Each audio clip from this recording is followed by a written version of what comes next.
Um, this is going to be my labor and delivery vlog. Um, just kind of me explaining my labor.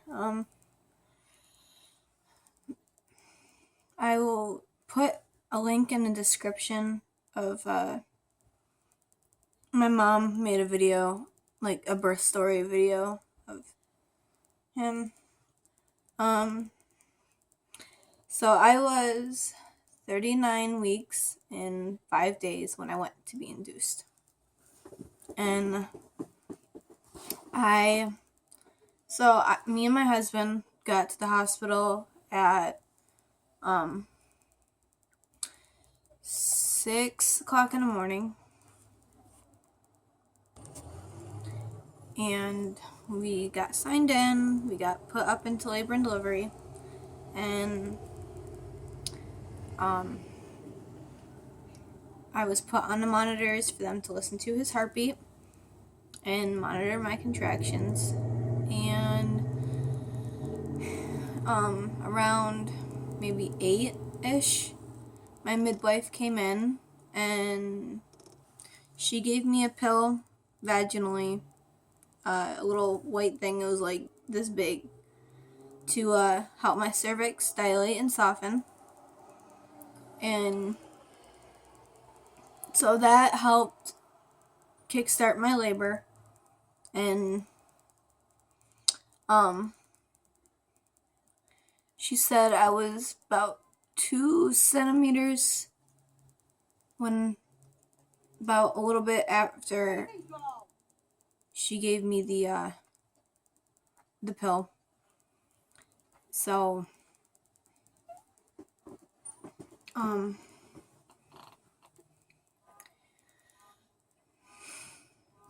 okay, sorry, I'm really tired. Anyway, after she gave me the pill, my contractions started, and they had me walk around, the labor and delivery floor. And so, to help my contractions progress and soften and help me dilate,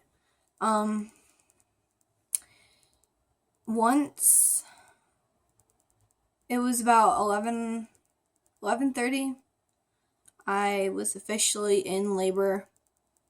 By then I think I was up to 3 centimeters. And I was having back labor with him because instead of facing my spine, he was facing the front of my pelvis, so his head was pushing into my back, and it was causing back labor. So that was really painful.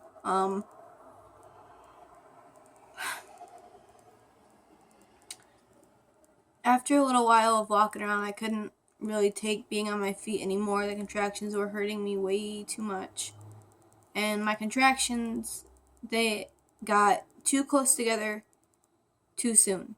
I was still a 3 centimeter, very, very slowly progressing. This is about 12 or 1 o'clock in the afternoon.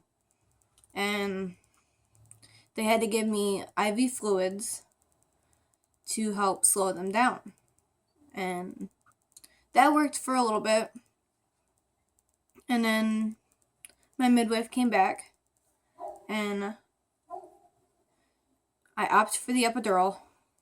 And so I got that, and I was about 4 centimeters now when I got the epidural. People say that hurts, and it doesn't. It didn't hurt me at all. My midwife was supportive. My husband he doesn't like seeing me in pain. It breaks his heart, he doesn't like seeing me bleed. He doesn't like when, just anything that hurts me. He doesn't like it.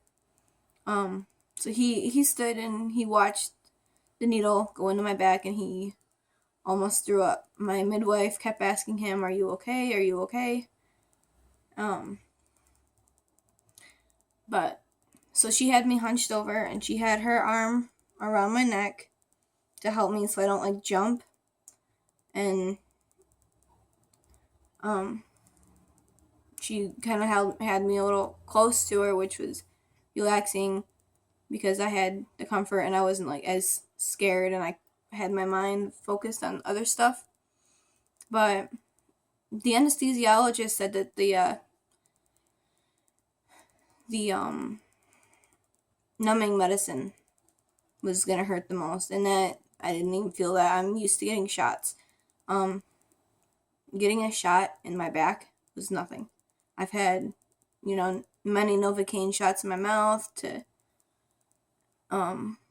I've had a small surgery done on my foot, and those numbing shots hurt a lot more. So my spinal was nothing. I didn't really feel it. So I had to lay flat-ish on the bed, and I had to have a catheter. Obviously, I didn't feel that. The epidural numbed me for a few hours, enough for me to get up to 5 centimeters, and enough for me to get a little bit of sleep because, I hadn't slept since 6 in the morning.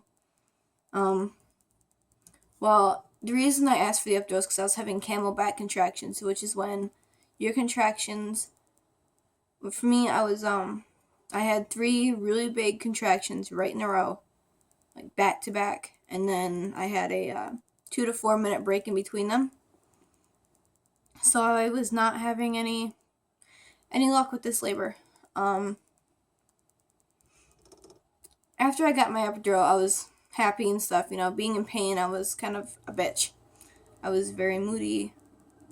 I didn't want to be joked around with. I wanted things to be serious. I didn't want to be touched. It was just hurting. So, but I was still at 5 centimeters, and my epidural failed, and I stalled. I wasn't numb anymore. I could feel everything. I could move my legs again. So I basically had a painful delivery. I didn't have really any pain medicine for it because it failed. Even with the button to add more medicine, it didn't work. If anything, it was just getting worse. So by this time, my contractions were a lot more painful and a lot more consistent. And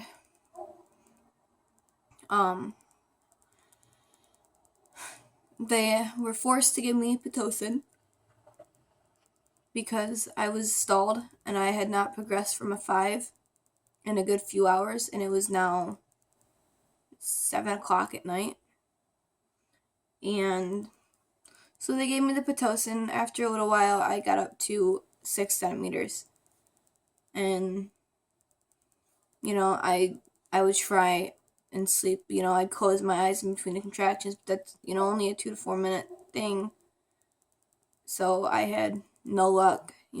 Again, I've been up for 13 hours now. A little less than 13 hours. I did get a little bit of sleep when the epidural was working. I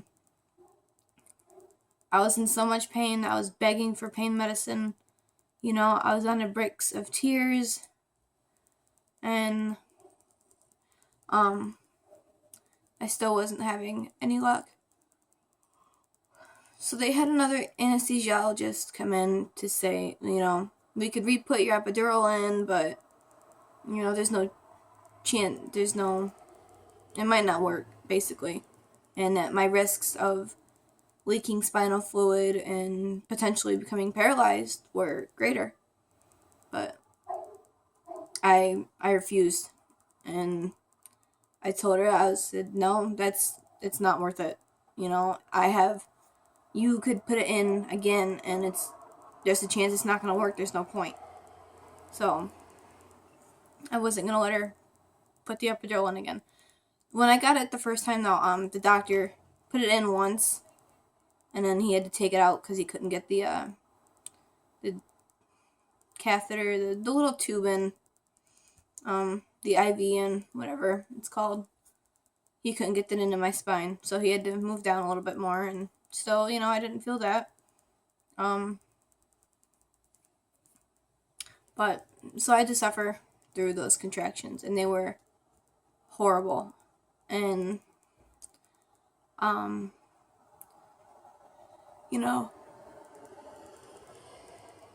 my husband was laying next to me, comforting me, supporting me, trying to get me to breathe, because I wasn't breathing through my contractions. Well, I was breathing too fast. They didn't want me breathing too fast because I could have a panic attack or I start hyperventilating. One of the two, I can't really remember. So after, now it's about 2:30 in the morning, between 2:15 and 2:30. I was still at 6 centimeters. And, I was trying to get through them. I wasn't paying attention to how the time was going. About 30 minutes later, I felt the urge to push.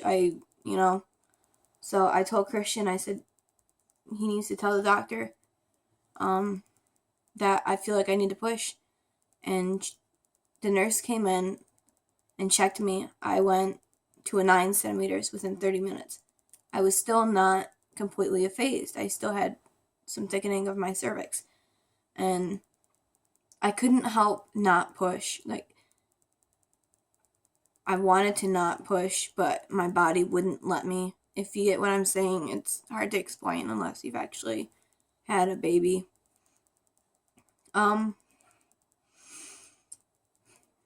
So they instantly called my midwife. She's in bed, and she came in, and I'm freaking out. She needs to hurry. She needs to hurry up. She needs to hurry up. And she got there. She checked me. I was up to a 10 centimeters. Still had thickening in my cervix. She told me, do not push. So if you push, your cervix will just get thicker. So she had me go from my right side to my left to help thin my cervix a little more. So now, it's 3 in the morning, and my cervix was finally thinned enough where she thought I'm okay, to start pushing. So I started to push, and he was out at 3:40 a.m. the day before my due date. So he was born October 27th, 2016 at 3:40 in the morning. He weighed 7 pounds, 4.5 ounces, and was 20 inches long. And I didn't rip. I had very little tears. My midwife, she said that it's basically kind of like having rug burn is basically what it was. I would just have a burning feeling, but it was just little, very, very little cuts. But, they were very good. My husband was very supportive with me pushing. I had my mom on one side, him on the other, and his mom, my mother-in-law, was up at my head. And he was helping me, pushing me forward to help me curl, to push him. He watched him come out. I got to feel his head, it was cool, but gross at the same time. And,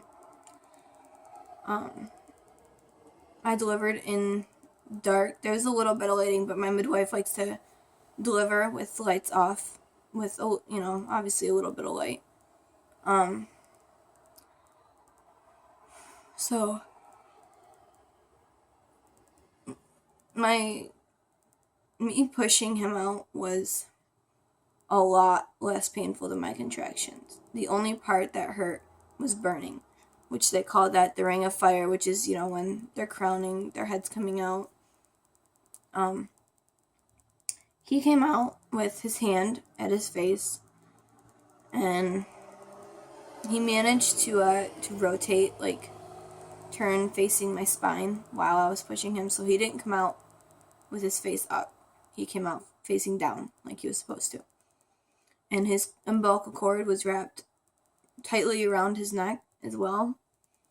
So they undid that, and he was instantly placed on my chest, and I had to do a cord clamping. And he didn't cry. He did not cry. He was looking right at me. He was very alert, and quiet. And,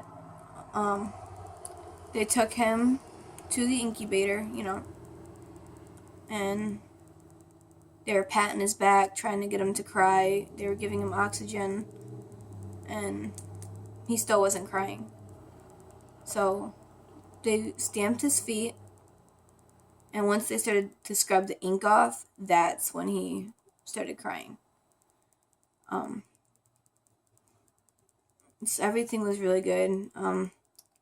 I am breastfeeding, but he has a lot of problems latching. So I have to pump to feed him. And, he's still getting my milk and the nutrients he needs. But it just makes me feel bad because we can't have that skin-to-skin contact, which I liked. And I tried to re-get him to latch today, and he didn't. He couldn't. He didn't even want to try. And he tried a little, but not a lot, But today he is 6 days old, so he's doing really well. Yeah. Me, Ashtin Robert Brewster. Yeah. This is little man.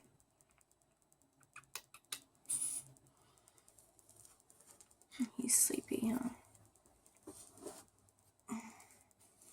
He's not as big as he looks in the camera. Trust me. He is very tiny. But that's my little man. If you would like to follow more of us and see pictures of him, you can go to my Instagram account. It's Ashtin_mommy16, and I'll put that in the description as well. Bye.